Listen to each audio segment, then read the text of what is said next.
At 3:12 a.m., I was still on my knees in the basement, ripping up soaked carpet that reeked of mold and rot. My knees were raw. I hadn't eaten in 17 hours. My wife walked in, looked around, and said, "You missed a spot like always." Her brother was behind her, holding a beer, laughing. "He's not a man. He's a breathing tool with debt."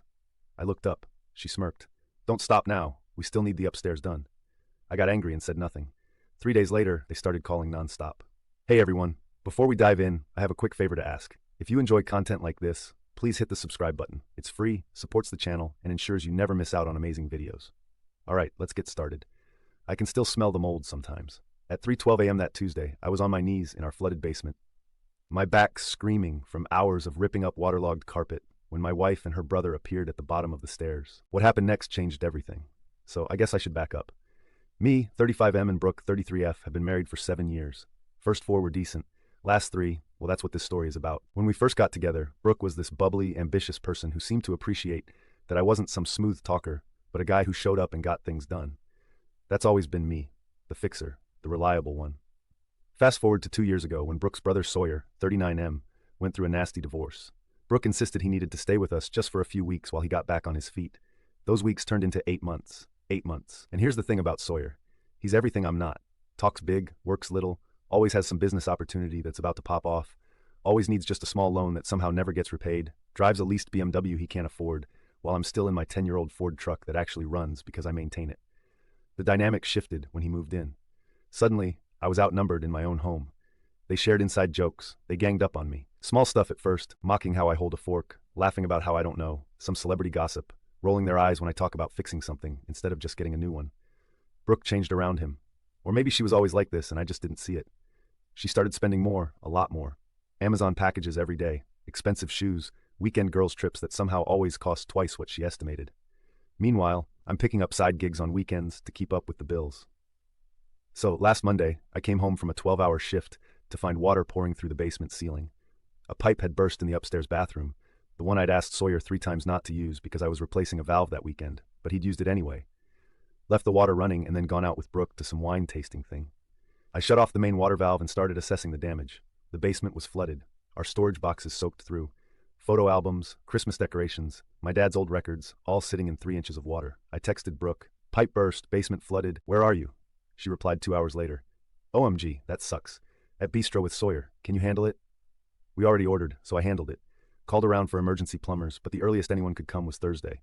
Went to the hardware store, got supplies, and started the cleanup myself. No sleep, no food, just hours of shop vaxing water, cutting out damaged drywall, and ripping up the cheap carpet we'd installed when we moved in. By 3 a.m., I was still at it, my knees raw from kneeling on concrete, my hands blistered from wringing out soaked materials, my stomach empty because I hadn't eaten since lunch the previous day. Every muscle ached, my eyes burned from exhaustion. That's when I heard them come home, laughing. The front door slammed. There were footsteps above. Then the basement door opened. And then Brooke appeared at the bottom of the stairs, martini glass still in hand. She looked around at the disaster zone, at me kneeling there in soaked clothes, surrounded by piles of ruined carpet and belongings. She wrinkled her nose. "It smells awful down here." I just stared at her. 7 years together, and that's what she had to say. Sawyer appeared behind her, beer in hand, surveying the scene like some kind of home inspector. He took a long swig and laughed. "Damn, bro, doesn't your back hurt? Should have waited for a pro." I explained the earliest a pro could come was Thursday. "That's why you need connections," he said, as if his connections had ever produced anything useful. Brooke stepped further into the basement, careful not to get her shoes wet. She pointed to a corner I hadn't reached yet. "You missed a spot, like always." Those 4 words hit different. Like always, as if this was just another example of my perpetual inadequacy. Sawyer thought this was hilarious. He's not a man, he's a breathing tool with debt. They both laughed. Not the kind of laugh when something's genuinely funny. The kind where they're laughing at someone, not with them. I said nothing, just kept working. Brooke yawned dramatically. "Don't stop now. We still need the upstairs done."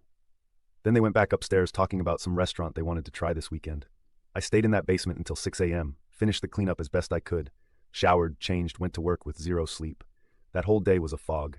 I kept replaying those moments in my head. 7 years with this woman. 7 years of picking up extra shifts to cover her spending. 7 years of fixing everything while being treated like I was nothing. Something broke in me that night. Not in a dramatic movie moment way, more like when a foundation slowly cracks over time and finally gives way after one too many storms. I went through the motions that day. Came home, nodded at whatever Brooke was saying about dinner plans, declined joining them at some new tapas bar, told them I needed to finish the basement. But I didn't go to the basement. I went to our home office, opened the file cabinet, started looking at our finances with new eyes. What I found shouldn't have surprised me, but it did. Credit card statements showing thousands spent at stores I'd never heard of. Transfers to Sawyer's account labeled as temporary loans. Our savings account had less than $1,000 left. For 3 hours, I dug through everything. Bank statements, insurance policies, mortgage documents, property tax records. I took pictures, made notes, created a spreadsheet, then I started making calls. Old friends. My cousin, who went through a nasty divorce last year, left messages for a financial advisor buddy from high school. By midnight, I had the skeleton of a plan. Nothing illegal, nothing that would hurt anyone physically, just a way to finally stand up for myself after years of being stepped on. I went to bed next to Brooke, feeling something I hadn't felt in years, a sense of purpose. She rolled over, half asleep, and murmured, "Did you finish the basement?" "Almost," I said. "Don't forget to call off work tomorrow to fix the upstairs bathroom," she mumbled before falling back asleep. I lay there staring at the ceiling, thinking about everything I discovered and everything I was about to do. 3 days later, they started calling non-stop, but by then it was already too late. Update 1. Thanks for all the comments on my last post. Didn't expect so many people to relate. Some asked if I just snapped and went nuclear right away. Nope. What I did took planning. Here's what happened after that night in the basement. 3 days of silence was all it took. I never knew how quickly my wife's confidence could crumble when her credit card was declined at Nordstrom. And that was just the beginning. So after that night in the basement, I went to work the next day, running on fumes and Red Bull. Kept to myself. My buddy Mike noticed something was off and asked if I was good. I just said home stuff, and he backed off. Real friends know when to push and when to leave it alone. During lunch, I called my old high school friend Derek. We're not close anymore, but he's done well for himself handling people's money. Told him I needed advice, not officially, just friend to friend. We set up a coffee meet for that afternoon. Meeting Derek was eye-opening. I laid out my situation without the emotional details, just the cold numbers. Our mortgage, the credit card debt, the dwindling savings, the loans to Sawyer. Derek's face said it all before his mouth did. "Lucas, man, you're being bled dry here." He helped me understand my options. I wasn't trying to hide assets or do anything sketchy, just protect what was rightfully mine while I figured out next steps. By the time I left that coffee shop, I had a game plan. Document everything. Secure my personal finances. Prepare for independence. Let consequences happen naturally. That night, I got home later than usual. Brooke barely noticed, scrolling through her phone while some reality show played in the background. Sawyer was out networking, his code for drinking with people who might give him money for his next failed scheme. I casually mentioned I'd be working overtime for the next few weeks. Brooke perked up at this. Overtime meant more money. She immediately started talking about a weekend spa trip she'd been eyeing. "That sounds nice," I said. "You should definitely book it." She seemed surprised by my easy agreement. Usually I'd ask about cost or suggest alternatives. Not this time. This time, I was all for her spending money we didn't have. The next morning, I went to my bank on my way to work. Opened a new individual account at a different bank entirely. Changed my direct deposit information for my next paycheck. Not all of it, just 80%. Enough to make a difference, but not enough to raise immediate red flags. Over the next week, I quietly gathered documents, took photos of everything important when nobody was home, created a folder in my cloud storage called New Project that contained all our financial records and evidence of Brooke and Sawyer's spending. I found some truly wild stuff. Sawyer had borrowed over $15,000 in the past 8 months. Brooke had a credit card I didn't even know about with an $8,000 balance. There were Venmo transfers to people I'd never heard of, $300 dinner tabs on weeknights, and all this time I'd been brown bagging lunch and taking on extra weekend work, thinking we were saving for a house renovation. The hardest part was acting normal. I'm not great at hiding my feelings, but anger is a powerful motivator. Every time I felt myself slipping, I just remembered Brooke's face in the basement. You missed a spot, like always. So I played it cool. Asked about their days, nodded at Sawyer's latest business idea, some app that would revolutionize dog walking or whatever. Kissed Brooke goodbye in the mornings. But little things changed. I stopped fixing things immediately. The kitchen faucet developed a small leak. I mentioned I'd get to it soon. The internet kept dropping out. I shrugged and said I'd look into it next week. Their annoyed looks were almost worth the inconvenience to myself. 10 days in, I found an apartment. Nothing fancy, 1 bedroom, clean, affordable, month-to-month lease. Paid the security deposit from my new account. Didn't move anything in yet. Just secured the option. 2 weeks in, the first domino fell. I was at work when my phone lit up with a text from Brooke. "Why is my card declining?" In the middle of checkout. I waited 30 minutes before responding. Just said I'd look into it that evening. Then I muted notifications. By the time I got home, Hurricane Brooke was in full effect. She met me at the door, waving her phone, showing me the embarrassing scene at the register, how she had to leave her stuff and walk out, how she tried to use our joint card, and that was declined too. I furrowed my brow, acted confused. Said I'd check our accounts. "I don't understand," I said, looking at our nearly empty checking account. The mortgage payment went through, but I thought we had more buffer than this. Brooke's face went from angry to worried. This wasn't the script. Usually I'd apologize, transfer money from savings, fix the problem, not this time. Let me see what happened, I said, pulling up our bank statements on my laptop. Looks like a lot of restaurant charges. Some big transfers too. Is that Sawyer's account? Her eyes darted away. He needed help with rent. He's paying us back next week. Was all I said. Well, my next check doesn't hit until Friday. Guess we're eating at home until then. The look on her face was priceless. Like I'd suggested we start eating furniture. Sawyer came home around 11, slightly drunk. I was in the garage organizing tools and secretly packing a few valuables that were definitely mine. Family heirlooms, tools my dad left me when he passed. He leaned against the door. Heard there was some money drama. You guys cutting me off or what? I looked up from my socket wrench set. Not intentionally, just tighten until payday. He snorted. Figured you'd have better control of your finances. Isn't that your whole thing? Being responsible? I shrugged. Everyone makes mistakes. Day 17 was when things really got interesting. Brooke logged into our cable account to watch something on the streaming service and discovered it was shut off for non-payment. Did you forget to pay this too? She called from the living room. Mudave, I said from the kitchen where I was making a sandwich. Been distracted with work. I'll handle it next week. Next week? What am I supposed to watch now? I took a bite of my sandwich. YouTube's free. The next few days were a symphony of small inconveniences. The fancy coffee subscription wasn't renewed. The cleaning service I'd apparently been paying for, news to me, called asking about their invoice. Sawyer's gym membership on our credit card naturally was declined. Through it all, I maintained this calm, slightly confused demeanor. Just a guy who's a bit overwhelmed and dropping some balls, nothing suspicious. On day 21, I took a personal day without telling anyone. Went to my new apartment and set up the bare necessities. Air mattress, basic kitchen stuff, clothes for 2 weeks, important documents, family photos, my laptop. That evening, I accidentally left an email open on my computer, an overdue notice for our water bill. Brooke saw it and lost it. What is happening with you? It's like you're deliberately letting everything fall apart. I closed the laptop, looked her in the eye. I'm just tired, Brooke. Been working a lot. Things slipped through the cracks. Well, fix it. I can't deal with this stress. The irony was completely lost on her. On day 23, the big one hit. Brooke's main credit card was canceled due to non-payment.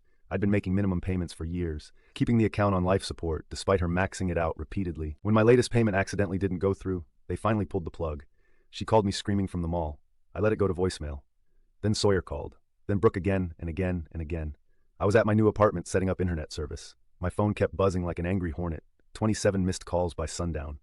I texted Brooke once in a work meeting. We'll call later. That night, I didn't go home. Slept on my air mattress in my new place. Turned my phone off. The next morning, I had 53 missed calls, 38 text messages, and 16 voicemails. Most were variations on "Where are you?" and "Call me now." But one voicemail from Brooke caught my attention. Her voice was different. Scared. Lucas, Sawyer's friend from the bank, called. He said there's something weird with our accounts. Said you've been moving money around. What's going on? I'm actually scared. Please call me. So that's where I am now. Day 25 of my silent strategy. Phone still blowing up. Brooke and Sawyer panicking as their financial house of cards collapses. Me finally feeling in control for the first time in years. Tomorrow I answer the phone. Tomorrow we have the conversation they never saw coming. And trust me, you're going to want to hear about that one. Finally, update. First, thanks for all the support on my last 2 posts. Reading your comments helped me stay strong through what came next. Some of you predicted pretty accurately what was about to go down. Here's the finale. When I finally answered on the 8th day, Brooke didn't even say hello. What the hell did you do? She demanded. I stayed calm and said the 4 words I'd been rehearsing. What I should have years ago. So where were we? Day 26 of my plan. 26 days since that night in the basement, when something finally broke inside me. I'd been ignoring their calls for over a week, living in my new apartment, and watching from a distance as their financial situation imploded. That morning, I woke up on my air mattress, feeling strangely peaceful. Made instant coffee in a plastic mug I'd grabbed from the dollar store. Sat on my folding chair, looking out the window at a view of absolutely nothing special. Just the parking lot of my apartment complex. But it was mine. No one was going to walk in and mock me here. At exactly 10 a.m., I turned my phone back on. It immediately exploded with notifications. Texts, missed calls, voicemails, even some Facebook messages from mutual friends asking if I was okay because Brooke was worried sick. Funny how someone can ignore you for years until you stop being useful. I scrolled through the messages. Brooke's tone had evolved from angry to panic to pleading. Sawyer's messages were more consistent, mostly variations of "WTF man" and "answer your damn phone." The most recent text from Brooke caught my eye, sent at 3 a.m. Please, Lucas. I know you're mad, but we need to talk. I don't understand what's happening. I'm scared. Good. She should be. I called her back. She answered on the first ring. The conversation was short. She started with the tears, asking where I was, why I disappeared, what was happening with our money. I cut through it all with simple facts. I knew about the credit cards. I knew about the money to Sawyer. I knew about the lies. She switched tactics, tried anger. How dare I just vanish? How could I do this to her? That's when I said we needed to meet in person, not at our house, somewhere public. I suggested the coffee shop near her favorite mall, neutral territory. She agreed immediately, asked if we could meet right away. I said 2 p.m., gave me time to prepare. By 1:30, I was sitting at a corner table with my laptop open and a folder of printouts beside me. Ordered a black coffee and waited. Brooke arrived at 1:55, not alone. Sawyer was with her, of course. They spotted me and headed over. Brooke looking like she'd been crying. Sawyer trying to look tough, but mostly looking hungover. As they sat down, I noticed something that would have been easy to miss if I hadn't been looking for it. They weren't making eye contact with each other. Interesting. Brooke started with the waterworks again. Where had I been? Why would I just disappear? Did I know how worried she was? I took a sip of my coffee, let the silence hang there until it got uncomfortable. 7 years, I finally said. 7 years I've been carrying us while you two treated me like the help. 7 years of working overtime while you maxed out credit cards. 7 years of being mocked in my own home. Sawyer tried to interrupt, something about how I was being dramatic. I held up my hand. I'm not finished. Then I opened my laptop, turned it around, and showed them my spreadsheet. Every transaction for the last 3 years, every transfer to Sawyer's account, every unexplained withdrawal, every maxed credit card, all color-coded and categorized. 15,000 to Sawyer in 8 months, I said, pointing to the total. That's not counting the rent I haven't charged him, or the food, or the utilities. Brooke's face went from sad to confused to something harder to read. You've been tracking all this, like spying on me? It's called managing our finances, something one of us needed to do. Then I showed them the second spreadsheet, the one listing all the times they'd insulted me, mocked me, laughed at me, dates, times, exact quotes, 3 years' worth. You've been documenting everything we say?